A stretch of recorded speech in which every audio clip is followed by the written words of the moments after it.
Expect the best used car deals guaranteed. Visit arnoldclark.com.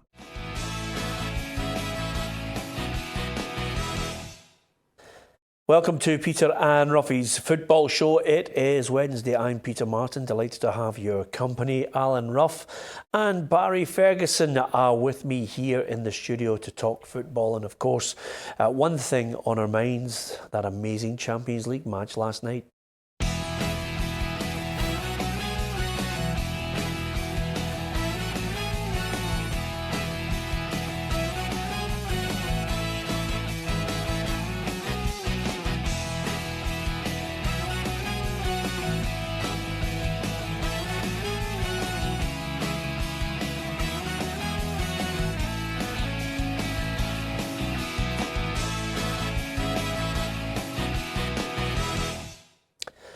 Never witnessed anything like it really. Last night, everybody was watching the Champions League semi-final second leg between Liverpool and Barcelona thinking, well, Liverpool have lost the first leg 3-0.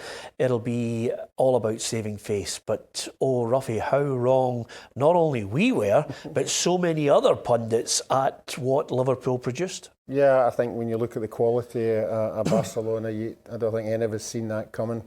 But like every other team, when you're under the cosh, if you can't handle it, if you're not used to handling it, then it's sometimes it can be one-way traffic. And I think Liverpool just set their stall out.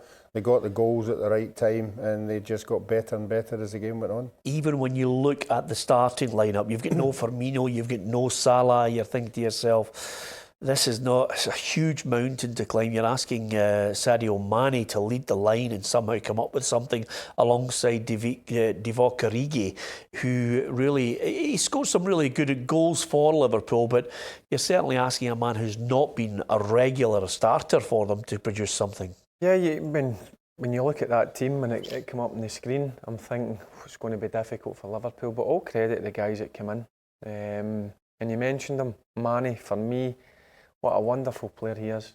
He must be a dream to play with.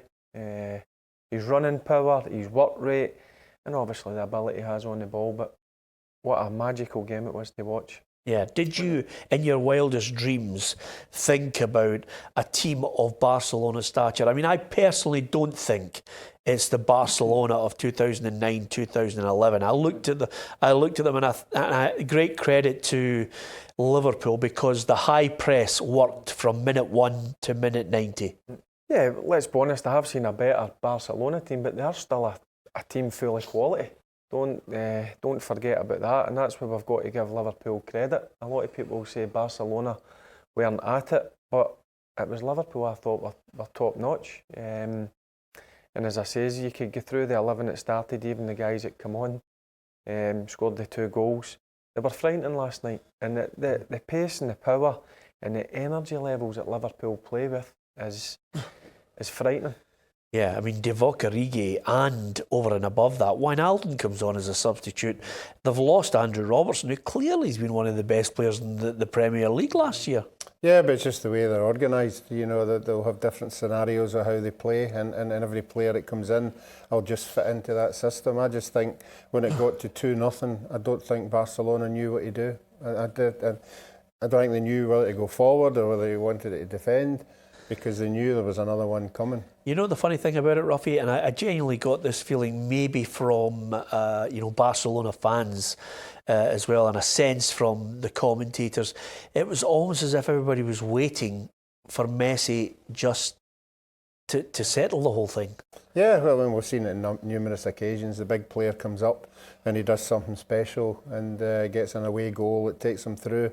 But it never looked like that last night at all. Okay, let's look at the game itself as far as the aftermatch, which involved Jurgen Klopp and so many of the stars reflecting on that momentous 4-0 win. The thing what made it really possible, and I said to the boys before the game, I don't think it's possible, but because it's you, I think we have a chance. Because they are really mentality giants. It's unbelievable. That's after the season we played, the games we had, the injuries we have now in this moment. If you go out there and ask who bet a penny on us, I don't think you find a lot of people. So and then going out there and putting a performance like this on the pitch is unbelievable. I'm really proud to be the manager of this team. It's unbelievable. But what they did tonight is so special. Yeah, of course. Like within the team, I know it's easy to see it now, but within the team, there's always belief, and that's the great thing about this team, you know. And the manager always believes. You can see that in the talk he gave before we come to the stadium, and that helps. That helps the players believe. Yeah, and you can see within the game that we believe right from the first minute. We started well, got a good goal, and then from then on, kept believing, kept fighting, and then we got our rewards in the end. When you look at the team, you have mixture of talent and just hard work, you know, and the fans. We know that's going to be a special night tonight. So it wasn't going to be easy. We didn't have any guarantees. We had to be very brave, take a lot of risks, and in the end, winning 4-0 is something that you still have to digest. But what we do realize is that it was a special night and that we're going to the final. Yeah, so much belief in the side. I just wonder, Lionel Messi going off the park, I wonder if maybe when I witnessed Ronaldo going off the park, Barry, and now Messi, I wonder if we've just witnessed the end of an era of two of the greatest players dominating this tournament. Yeah, well, for me, I don't think you'll see another two players like that. As you say, is that in the same era. And what they've done for the game of football in terms of trophies they've won, goals they've scored, I don't think we're going to get that again. But for me, I think they rely too much on him. It was, as you mentioned previously, it was like, when's Messi going to score? He had a few opportunities, but it just wasn't his night, and it was time for other ones to step up. They didn't do that, and Liverpool took advantage of that. Yeah, and I mean, listen, I'm not suggesting for a minute his demise, because the stats from Ronaldo and Messi this season are unbelievable, but it just looked as if, I'm thinking to myself, they're not getting any younger. They'll still produce those moments of magic, but will they ever grace a Champions League final again? Yeah, well, there might be a chance it might not be with Barcelona. You know, I'm not suggesting I know that he's going to leave Barcelona, but at some stage of your career, you've got to say, I've been here a long, long time. Team isn't the way it is. You know, do I need to go and prove myself somewhere else? And I think it would be great if he went to English football. I think they would take him in open arms, and there's certainly enough clubs down there would pay the money for him. Yeah, thanks, Ruffy, because I thought for 1 minute there Partick Thistle fans were on the edge of their seats thinking, surely not, where have they got the money from? Messi wearing the red and the yellow just running out there at Firhill and thinking, really? So from there, I think Liverpool, doesn't matter if it's Ajax or Tottenham, they've got a great chance of finally winning it after last year's disappointment. Well, if they produce that sort of performance they did last night, well, for me, they're a stick on to win it. But listen, it's a different game. It's who they get in the final, whether it's Ajax or Tottenham. I think it's a great chance for them, Peter. Again, they've shown this year a level of consistency in the Champions League. And for me, what they've done last night, I don't think you'll ever see that done again. Yeah, well, Son's back for Tottenham, Ruffy. It's slightly different that Tottenham have to go into the Johan Cruyff Arena and get the equaliser and then get the eventual winner at some point in the game. Can you see them do it? Yeah, I'm a bit dubious to get you an answer to that after yesterday. No, I don't think they can. I've been impressed with Ajax. I really do hope Ajax get to the final. I'd like to see two teams from different countries playing rather than two teams from the same league playing. I think that would just breed a wee bit familiarity. So I'm going to go for Ajax. Ajax? Ajax, they play Liverpool in the final, yep. Yeah, okay. Listen, miracles do happen. We put out this poll yesterday to see what the fans would be thinking. Can Liverpool overturn the 3-0 scoreline against Barcelona in the Champions League tonight? It was 13% yes, who are clearly the 1,600 who all put money on a 4-0 scoreline. 87% said no chance. And that reflected, I think, the mood of the whole of the UK. Yeah, I don't think anybody thought 4-0. I think you could have maybe taken a chance in 3-0 and maybe extra time and everything that goes with it, but certainly not 4.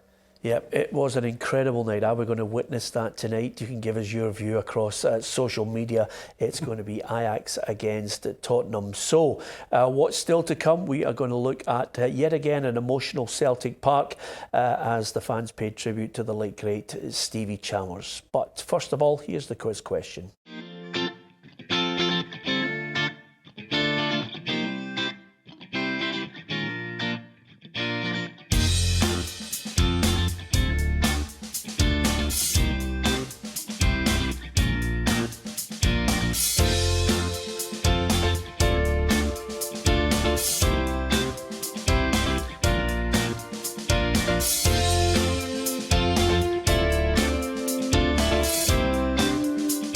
Yet again, the Celtic fans were back at Celtic Park for another funeral. Again, we used the word legend, and rightly so for Stevie Chalmers. He was a gentleman, but of course he was a humble person who was the 5th highest goal scorer in Celtic's history, which is amazing. And of course he scored the most important goal in Celtic's history in 1967. It was the winner in the European Cup final as Celtic defeated Inter Milan by 2-1. Our reporter Gabriel Antoniazzi followed the funeral cortege today. Thousands of people turned out to Celtic Park this afternoon to pay their respects to 1967 European Cup winning goalscorer Stevie Chalmers, who sadly passed away aged 83 last week. Some of the biggest names in Scottish football travelled to St Mary's Church in the East End of Glasgow for Chalmers' funeral.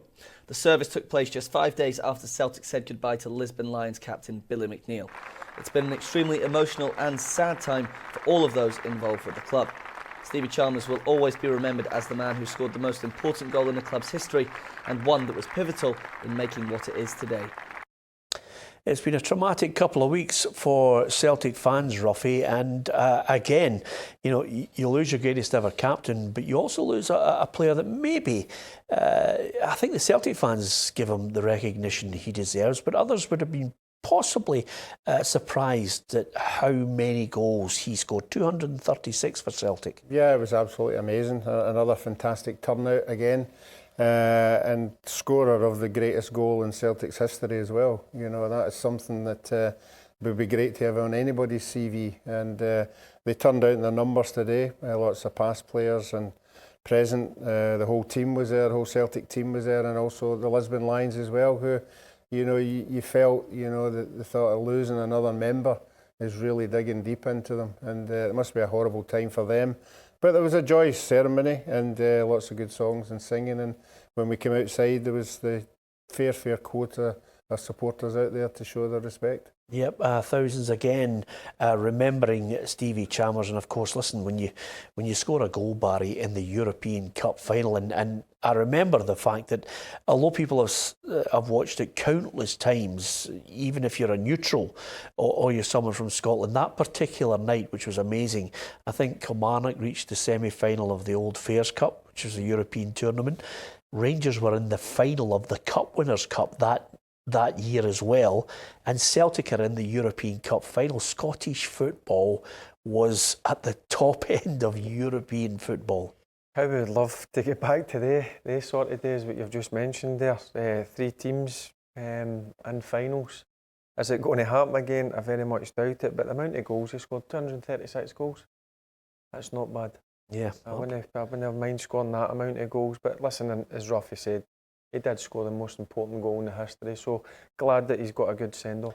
Yeah, I'd have been delighted if you'd have got to the edge of the box 236 times. Well, I'll need to go back. Oh, don't worry, you scored your fair share of good goals as well. Just winding you up. Of course, we're talking about Celtic. They're getting ready for heading to Ibrox at the weekend. Already the reports are coming in of players that could be going, players that could be staying. And again, 2 and 2 sometimes makes 5, Ruffy. Brendan Rodgers possibly coming back for Tom Rogic. I read in one of the papers today, I think it might have been the Daily Mail, they were giving their odds on the players that could have been leaving. You could easily have picked an entire team of players that look as if they could be heading out in the summer at Celtic. It could be a real transitional period. Yes, and I'm sure the Celtic supporters will be wanting the club to act quickly rather than sometimes adding places at the end.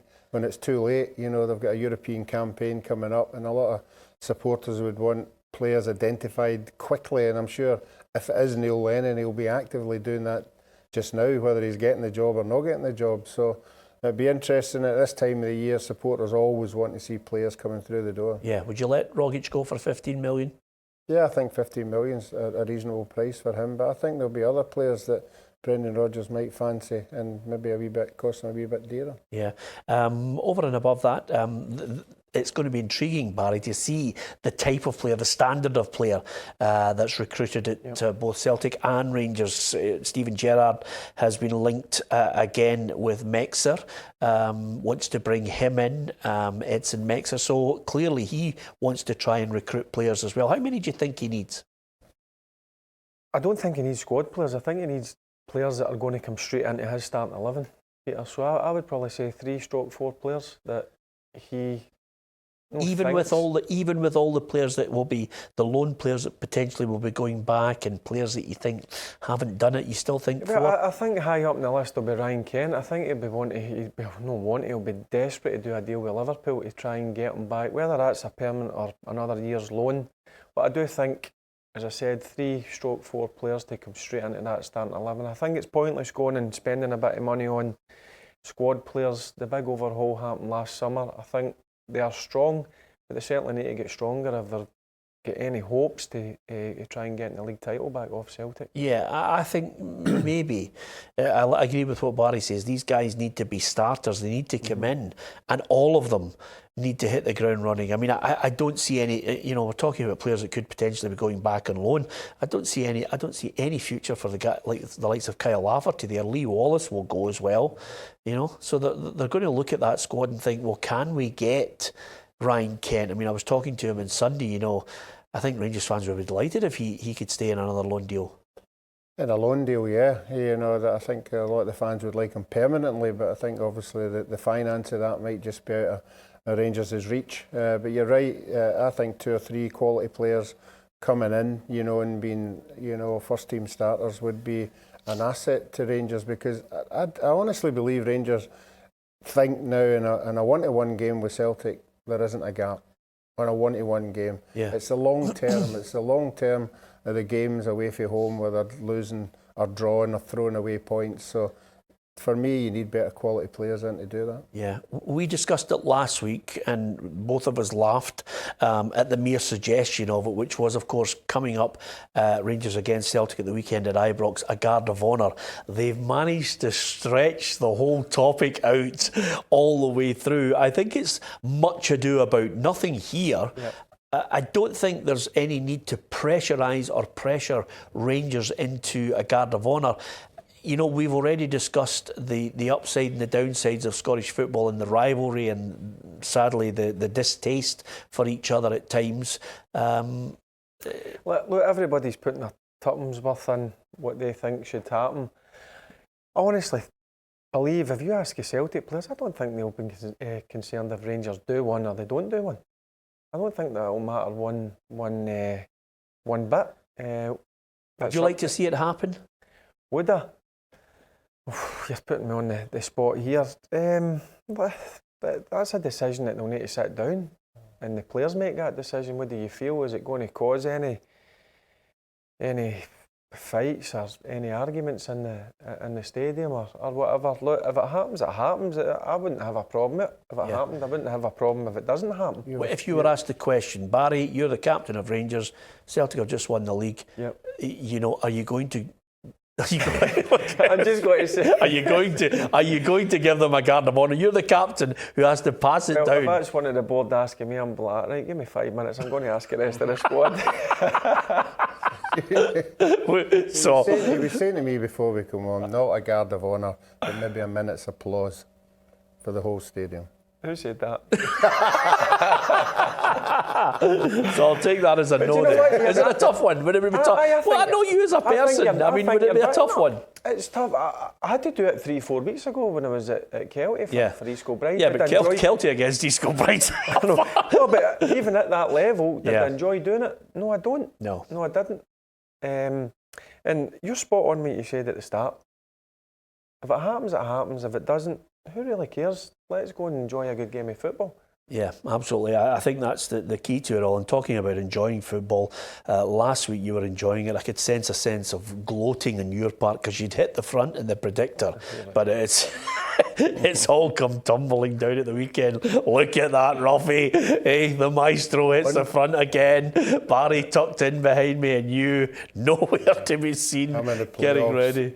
I mean, listen, it's so close. It's a fantastic race from us too. If only Ruffy would pay particular attention to what's happening in the Premiership, it would be a godsend for us. I know. Listen, I thought I was a goner about 6 weeks ago. I think you were, 30 odd points. So I've done well to get it back. The only thing we need to do now is make sure we pick the right restaurant and make sure we pick the correct wine, which I'm sure we'll do. Yeah, well, don't worry about that. Listen, and we might even invite Scott McDonald, Ruffy, because he's not coming back to you. It could be his last visit to Glasgow. Yeah, that was a bit of a disappointment, but I think Scott's hinted that he was going to go back to Australia at some stage of his career, and unfortunately it's just after he's done well with us. Yeah, absolutely. Okay, there you are. What a diplomatic answer from Ruffy. So we'll be getting ready for the restaurant shortly, but who's going to win between me and Barry in the head-to-head? It's getting exciting. Don't forget, on Friday we'll be offering our opinions on that. So thanks to Barry, thanks to Ruffy, and from myself, Peter, thanks for watching.